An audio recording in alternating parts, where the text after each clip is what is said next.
নামাজ কলমা তো ছেড়ে দিয়েছো, এর কারণ এটা নয় যে তুমি বেনামাজি। তোমার নামাজ কলমা ছাড়ার কারণ ভিন্ন।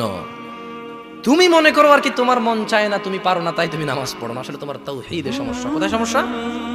মানে আল্লাহ, কে? আল্লাহ। তিনি যে তোমার হিসাব নিতে সক্ষম এবং তিনি যে তোমার হিসেব নিবে, তুমি এটা পরিপূর্ণভাবে বিশ্বাস করো না, তাহলে তো তুমি নামাজ পড়তে। তুমি মনে করো আর কি তুমি নামাজ পড়ছো না, তুমি গাফেল। এই জন্য তোমাকে বলেছি আল্লাহকে ভয় করতে হবে। ফর এক্সাম্পল, আল্লাহ নামাজ ফরজ করেছে। কে নামাজ ফরজ করেছে? আল্লাহ। মুয়াজ্জিন আজান দেয়, তুমি নামাজ পড়ো না। তুমি মনে করো তোমার দান সাদাকা তোমাকে উদ্ধার করবে? তোমাকে ভুল শিখিয়েছে। আমি মানুষ, ছোট হতে পারি। শোনো, জোর জবরদস্তি করে কিছু কথা আমাকে শুনিয়েও দিতে পারো, এখান থেকে নামিয়েও দিতে পারো। বলছি না তোমরা নামাবা, বাট এটা পারো। তবে মনে রাখবে, কথা যেটা বলে সেটা উল্টাতে পারবে না। কেন পারবে না জানো?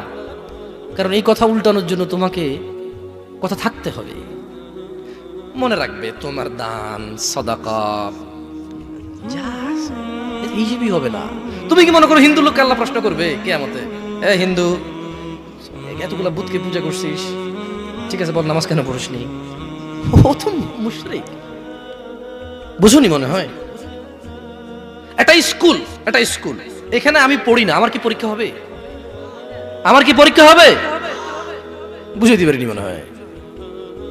তো যে মুশরিক, তার নামাজ রোজা হজ যাকাতের হিসাব কিসের হিসাব? সে তো অলরেডি এমন অপরাধী যা ক্ষমাযোগ্য নয়। যা কি নয়?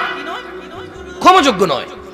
একজন বেনামাজি মানুষ, সে মনে করে নামাজ না পড়া শুধু নামাজ না পড়া, অথচ আল্লাহর নবী, যে একটু আগে বললাম, আল্লাহ বলেছে যদি তোমরা আল্লাহর ভালোবাসা পেতে চাও তাহলে রাসূলের অনুসরণ করো।